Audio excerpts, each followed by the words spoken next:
Good morning. My name is Danielle, and I will be your conference facilitator. At this time, I would like to welcome everyone to the Enviri Corporation second quarter release conference call. All lines have been placed on mute to avoid any background noise.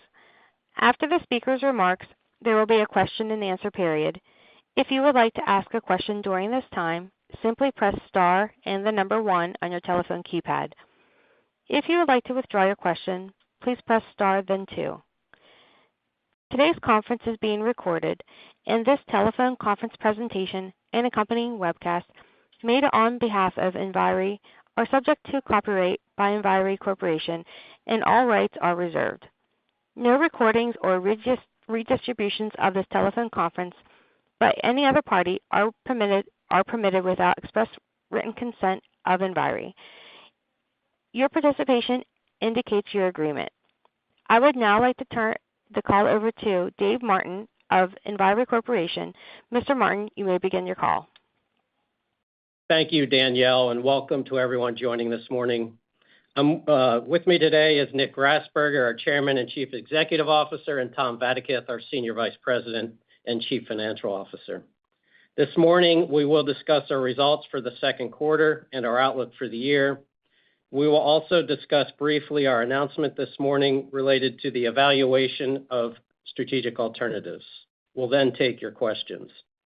We ask that you keep your questions focused on earnings, operations, and the outlook, as there's limited additional information we can provide on strategic alternatives at this time. Before our presentation, let me mention a few items. First, our earnings release and slide presentation for this call are available on our website. Second, we will make statements today that are considered forward-looking within the meaning of the federal securities laws. These statements are based on our current knowledge and expectations and are subject to certain risks and uncertainties that may cause actual results to differ materially from these forward-looking statements. For a discussion of such risks and uncertainties, see the Risk Factors section in our most recent 10-K and 10-Q. The company undertakes no obligation to revise or update any forward-looking statement. Lastly, on this call, we will refer to adjusted financial results that are considered non-GAAP for SEC reporting purposes. A reconciliation to GAAP results is included in our earnings release today, as well as the slide presentation. With that being said, I'll turn the floor to Nick. Thank you, Dave, and good morning, everyone. Before we dive into our Q2 results, I would like to take a moment to discuss the announcement that we made this morning about our review of strategic alternatives. As you would expect, the board and our management team are continuously focused on evaluating options and taking actions that are in the best interests of Enviri and its shareholders. In this context, we continue to believe there is a significant and persistent gap between our market valuation and the sum of the parts value of the company. Over the past several years, we've created a portfolio of valuable businesses focused on delivering compelling solutions to our customers. Clean Earth is an especially valuable business in an attractive and consolidating industry, while Harsco Environmental is a market leader with unmatched service capabilities and a strong earnings and cash flow profile. We are also continuing to take actions to stabilize rail, building on the improvements that we've made there. We're confident that executing our operating plan will continue to create value over time.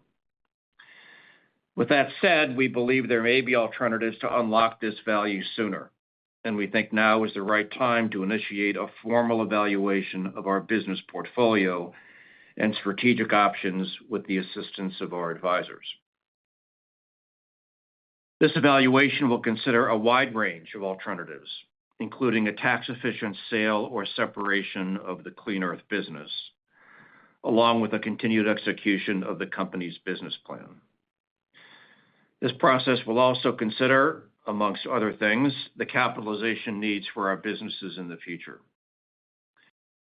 I'm proud of what our teams have accomplished, and I'm excited about the opportunities this process may present for our company and its employees. We expect that this evaluation will take some time given the complexity of our business. I also hope you appreciate that we do not intend to disclose further details or developments on the evaluation process until the company determines that disclosure is appropriate or required. Now let me turn to our second quarter earnings, starting with our environmental segment, which performed quite well in the quarter despite some unique and short-term external challenges.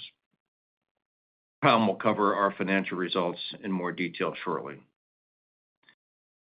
Clean Earth's revenue and earnings grew single digits and its margin reached 16.3%. The Clean Earth team achieved these results despite weather-related pressures, a weaker business mix in soil and dredge, and a temporary rise in disposal costs. CE continues to perform remarkably well overall, and the team is executing against its priorities by investing in new service capabilities and building a strong business pipeline. CE's ongoing project to implement a common IT platform is also on track, with further productivity benefits anticipated next year from the completion of this project.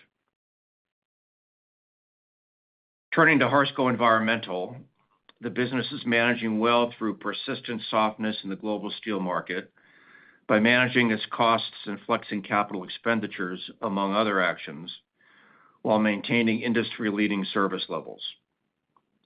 We have experienced a modest uptick in volumes in the U.S. of late due to added trade protections, but this benefit has been offset elsewhere. Overall, volumes are flat and more trade actions are needed, particularly in Europe, to deal with excess steelmaking capacity in China.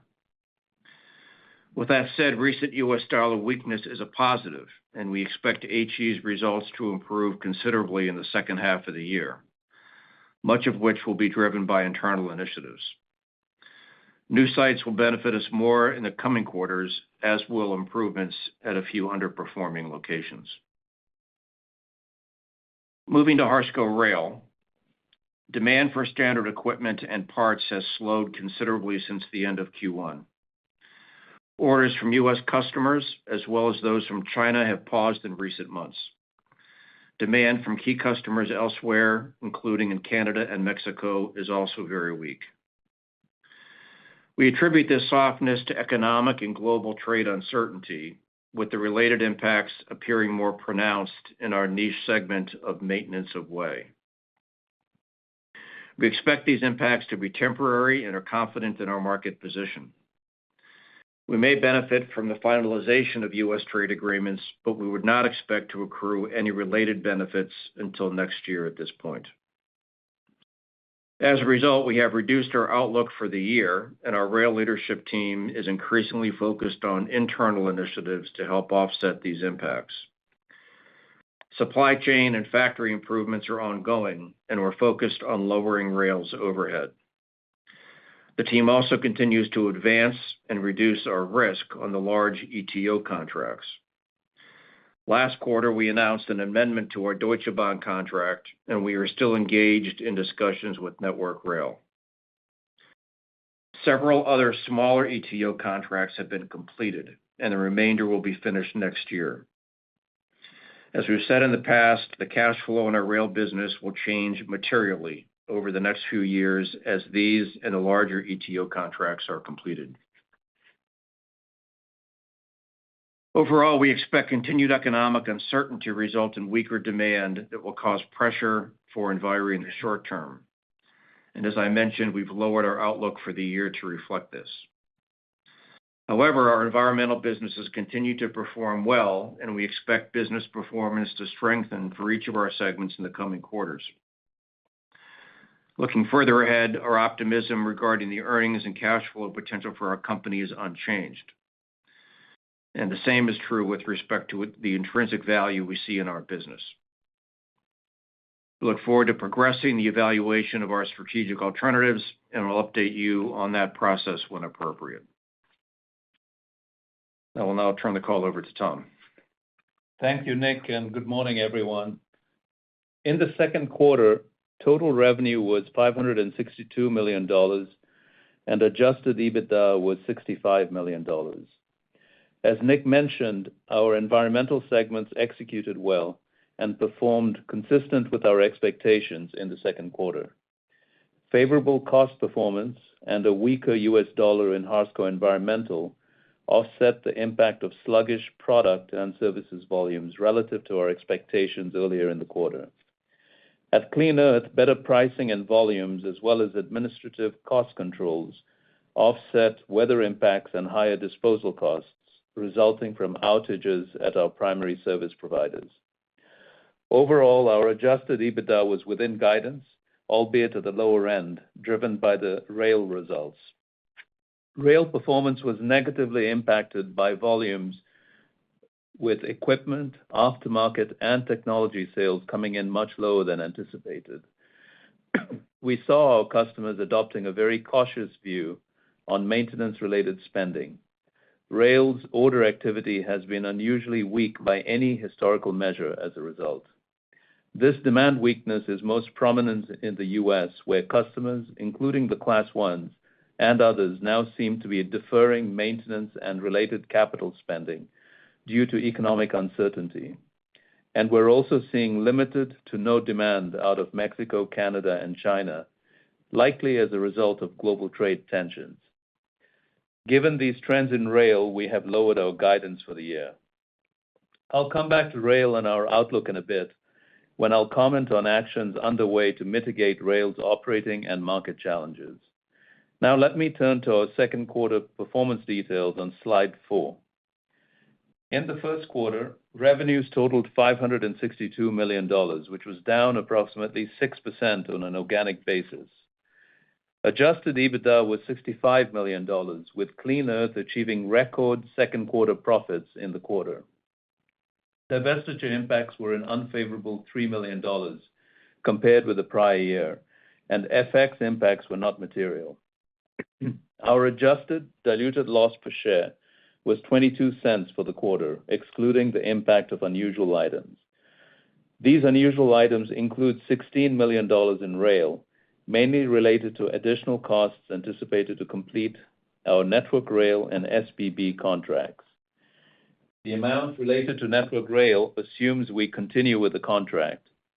As Nick mentioned, our discussions with Network Rail are ongoing. In fact, we recently sent Network Rail a letter communicating our urgent need to bring these negotiations to closure and summarizing various options, including a substantial revision of the contract's economic terms or finding a mutually acceptable exit. And the additional SBB costs are for manufacturing and commissioning expenses as we approach completion of deliveries of the first vehicle type and work towards the final phase of this contract to complete production and deliveries of the second vehicle type. The remaining unusual items in the quarter include project-related costs and an $8 million impact in HE, most of which relates to our decision to exit a downstream products business in France. Lastly, on this slide, our adjusted free cash flow for the quarter was a negative $14 million, which is in line with our expectations. Our cash flow performance is expected to improve in Q3, despite our semi-annual interest payment on our bond, and free cash flow should further improve in Q4. Now please turn to slide 5 and our Harsco Environmental segment. Segment revenues totaled $258 million, and adjusted EBITDA totaled $40 million. The year-over-year change in earnings is the result of divestitures and lower service levels resulting from site exits and closures, as well as lower product sales from our Excel operations. These impacts were partially offset by lower SG&A expenses and severance costs that were incurred in 2024 that were not repeated this year. Steel production at our customer locations on a continuing site basis rose modestly compared with the prior year, with various puts and takes across our global and diverse footprint. The implementation of steel import tariffs in the U.S. has supported higher production at our customer locations domestically. However, this impact has been offset elsewhere, including in Canada, where output has declined. Overall, steel demand globally remains stable, although utilization rates remain well below optimal levels. Next, please turn to slide 6 to discuss Clean Earth. For the quarter, revenues totaled $246 million, which was up 4% compared with the 2024 quarter, and adjusted EBITDA reached $25 million, up 5%. Revenue growth was slightly more weighted to price over volume. CE's earnings growth is attributable to the increase in revenue as well as cost efficiencies, partially offset by higher transportation and disposal expenses. As mentioned earlier, transportation and disposal costs were higher as we utilized alternative and more costly disposal options, given that our primary outlets were not available for a period of time. This situation has improved in early Q3. Each of our industry segments, verticals within hazardous waste, saw solid growth in the quarter, while soil dredge volumes and earnings were lower as anticipated. The lower contribution from soil dredge relates to seasonal weakness due to dredging restrictions in the Northeast and some higher margin projects in 2024 that are not repeating this past quarter. Now, please turn to slide 7 in our rail business. Rail revenues totaled $58 million, and its adjusted EBITDA loss was $3 million in the second quarter. The year-over-year EBITDA change is the result of lower volumes and a less favorable product mix, as well as higher manufacturing costs due to inefficiencies and inflation. We've discussed our manufacturing challenges previously, and these continue. Supply chain and manufacturing improvements are underway. These initiatives take time, however, and the related benefits are taking longer than we originally expected.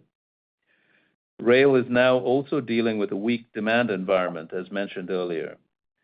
Q2 standard equipment bookings were anemic, and our year-to-date orders are now down more than 30%. Rail's backlog has contracted as a result.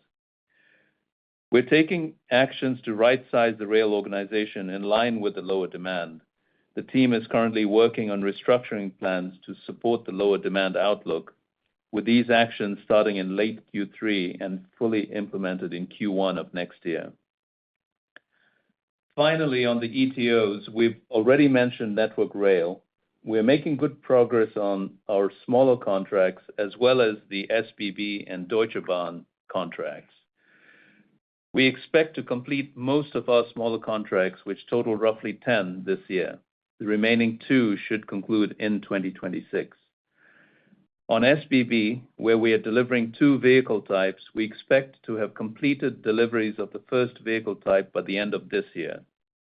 On the second vehicle type, we will be testing the equipment later this quarter and expect to complete deliveries by the end of next year. On Deutsche Bahn, which is a contract to deliver 23 vehicles, we're encouraged by our internal testing results on the first unit. The first 3 vehicles will commence the formal acceptance process in Germany by the end of this year, after which they can be accepted by the customer. Production of the remaining 20 vehicles are on track to be completed and delivered by the end of 2027. We continue to expect that our existing ETO contracts will consume roughly $50 million of cash this year, an improvement from the $80 million outflow in 2024. Next year, we expect similar cash impacts before these contracts turn positive in subsequent years. Importantly, we continue to expect that project cash flows on these ETO contracts will be neutral on a go-forward basis.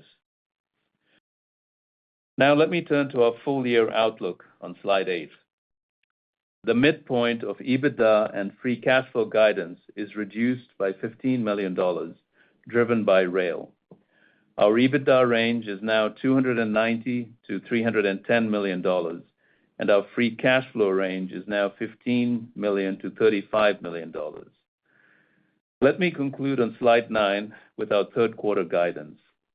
Q3 adjusted EBITDA is expected to range from $76 million to $86 million. Each of our segments is anticipated to see sequential improvement in earnings. Compared with the prior year quarter, HE results are expected to be lower as a result of divestitures and site exits, while results for CE and rail should be higher due to volumes and/or price. Thanks, and I'll now hand the call back to the operator for Q&A. We will now begin the question-and-answer session. To ask a question, you may press star, then one on your telephone keypad. If you are using a speakerphone, please pick up your handset before pressing the keys. To withdraw your question, please press star, then two. At this time, we'll pause momentarily to assemble the roster. The first question comes from Larry Solow from CJS Securities. Please go ahead. Hi, good morning. I'm just curious on the reduced outlook, revised guidance. Is it driven entirely by rail? I missed a little bit of the call. I was actually juggling a couple here. It does sound like some of the trends that are in Clean Earth and Environmental maybe just temporarily a little bit below our expectations, certainly in the quarter. So I'm just curious, is that $15 million entirely rail and the others just kind of rounding errors? And then the related question, just kind of housekeeping, does the currency impact the weaker dollar? Is that a benefit for you? Has that been a little bit of an added benefit as the years progress? Yeah. Hi, Larry. It's Tom Vadaketh. Good morning. Hi, Tom. Yeah. So the reduction in outlook for the year, both on EBITDA and free cash flow, is entirely due to the reduction in rail, and stemming from some of the demand issues and market issues that we've covered in the call. Sure. And then on FX, as you know, we went into the year expecting a $9 or $10 million impact. There's been some clawback. The dollar has weakened during the year, and at this point, we still see a slight negative year on year, but not as large as we thought at the beginning. Okay. And then on Clean Earth particularly, sounds like things are going well there. Just curious, just qualitatively, the impact of tariffs. Have you seen anything? Just some of your customers obviously are in a global world, impacted. So have you seen any indirect impact or anything that would give you pause on that, or from the economy or anything on that? And then the follow-up on Clean Earth is, and I think you might have discussed it, but just the margins were flat-ish year over year and sequentially, or down a little bit even in the quarter. Was there any particular reason behind that? I think you discussed something there, so maybe I missed that. Thanks. Yeah. Hi, Larry. It's Nick. On your first question about the tariffs, no, we've not seen any direct impact. Right.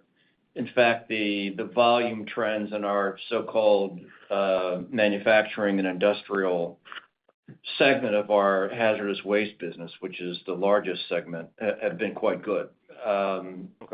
Not only revenue, but orders and our pipeline. So we're really encouraged by the performance of that segment within our haz waste business. So really no impacts to speak of tariffs on Clean Earth. I would say on the margin, it was a little softer than we expected, primarily due to some unplanned maintenance-related outages at some disposal facilities. So we had to move the waste further distances to dispose of it, and also in a few cases pay some higher rates than kind of our standard solution. So that's behind us. It's not continuing. It actually was behind us later in the second quarter. So very much a temporary impact. Okay. You guys also mentioned the mix too, I guess. Larry, I'll just supplement. Yep, please. Larry, sorry, 1 second. Yeah, I'll just supplement. So in the quarter for Clean Earth, margins are slightly up year on year. And then, as Nick said, sequentially going into Q3 and Q4, we would expect margins to climb versus the first half performance. Yeah, and Larry, the other impact that I think we mentioned in terms of margin was the mix with our soil and dredge business. As you may know, the margins in that business generally are a few points higher than they are in our haz waste business, and that segment was a bit weaker in terms of volume than we expected. And I think you also know that that tends to be a function of project starts, which can be difficult to predict and a bit lumpy. Sure. So it's really not a demand issue. It's more of a short-term issue. The orders in the backlog in that, I think, had done well, at least in 24, right? So that business, hopefully, it's just a timing thing. Okay. Exactly. The outlook is good for that business, yes. Great. Thanks. I Larry, appreciate that. you had another question, yeah. No, I think I'm all set. You discussed it. All set. Thank you. Thank you. Thank you, Larry. The next question comes from Rob Brown from Lake Street Capital Markets. Please go ahead. Hi, good morning. Hi. On the environmental business, I think you talked a little bit about an expectation of some improvement margins and results in the back half. Could you just clarify sort of what's driving that at this point? In HE? Correct. Did you say at HE? Yeah. Well, we have some new sites ramping up, and that will help. We have some cost reduction initiatives, which we'll have a full 6 months of in the second half of the year. So that's certainly going to help. And then we talk about a handful of sites that we have a lot of focus on improving their performance, and some of those benefits should also help us in the second half of the year. Okay, great.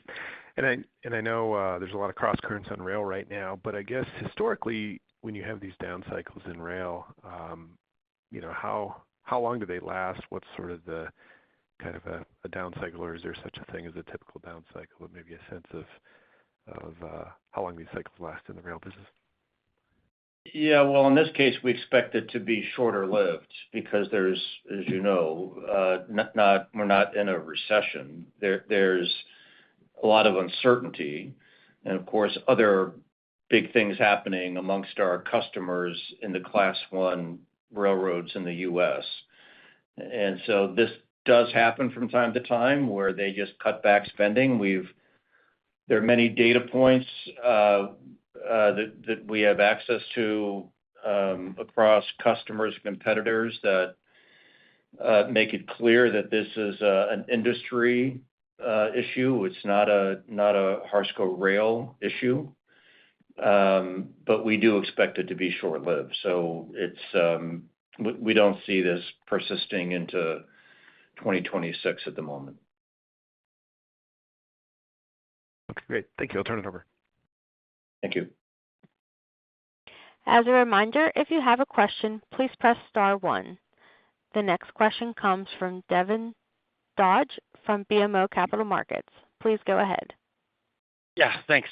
Good morning. So I was going to maybe take a stab at asking a question around that other announcement this morning. Just wondering if you could provide just a bit of background on the strategic review and what prompted the board to consider its options now. I'm just trying to get a sense if there had been some inbound interest or if it was prompted by new challenges in the business and that a turnaround in financial performance may be pushing out a bit. Well, certainly not the latter. I would say we've done a lot of work. The discount to our sum of the parts value continues to persist. And I think we have a bit more confidence in the potential outcome of a few of these options. And so we're digging deeper into them, and we've hired advisors. And I think the distinction here is it's a bit more formal of a process. So that's but beyond that, we really can't comment. Okay. So we have done a lot of work on a number of different options. Yeah. Okay. Fair enough. Had to ask there. Okay. Second question. Look, I apologize. I may have missed it during the remarks, but I believe there was a pretty meaningful step up in forward loss provisions at Harsco Rail. Just can you provide a bit more color behind the drivers behind those charges? Yeah. So both the charges relate to Network Rail. That was the largest chunk, and then also a smaller chunk for SBB. In total, about $15 million or so. And 10 of that is Network Rail. It's really a revision in our estimated cost to complete that contract. It's a normal quarterly process, Devin. And as we look out to the end of this period when we are going to complete all the vehicles, and there's about 11 that we need to deliver to the customer, that's just an update in our cost estimates at this point. So there's nothing more unusual than that. As we remarked, and I think in my prepared remarks, we separately have a negotiation ongoing with Network Rail that could end up in different outcomes. There could be an improvement in the contract terms and the economic terms, similar to what you saw with Deutsche Bahn earlier this year. We hope that's an outcome, or we're also potentially talking to the customer about just exiting the contract on a mutually acceptable basis. This adjustment that we recorded in Q2 just assumes that things proceed as they are currently without either of those two potential changes coming in. And then in SBB, this project is reaching the end happily. So the major part of the contract, which is to deliver about 50 vehicles, we expect to be done with that by the end of this year, the end of 2025. And then the second vehicle type, we expect to be done by the end of 2026, next year. This was, I would say more, again, similar concept to what I explained on Network Rail. It's a regular and quarterly process where we're continually reviewing what it's going to take to complete the vehicles as we get closer, as the designs get locked down, as we have more certainty around input costs and so forth. It's a sort of a natural outcome of that process. And that was about $4 or $5 million. Okay, good color. Appreciate that. And then just one last one. I think there's been a new leader in rail now for a little while. Just wondering if you could kind of highlight, clearly there's some maybe near-term demand headwinds, but just if you could highlight, focus areas and maybe some early wins from the new leader coming in. Yeah. Well, he has a rail industry background. He's very operationally oriented, and that's much of his background. So his focus, of course, I guess, early on has been operations and supply chain and the logistics with our outsourced warehouse that feeds the Columbia plant. And we have seen some better metrics over the past couple weeks, but in terms of that warehouse filling the needs of the Columbia, South Carolina factory. So we're quite encouraged by the team. We have a new finance leader in that business as well. Our operations leader has been with us for about a year. So we feel quite confident that this team has the requisite background and skill set to resolve our operational issues. Okay, excellent. Thanks for that. I'll turn it over. This concludes our question and answer session. I would like to turn the conference back over to Dave Martin for closing remarks. Yeah, thank you, Danielle, and thank you to everyone that joined us this morning. Please feel free to contact me with any follow-up questions. And as always, we appreciate your interest in Enviri and look forward to speaking with many of you in the near future. Thank you. The conference is now concluded. Thank you for attending today's presentation. You may now disconnect.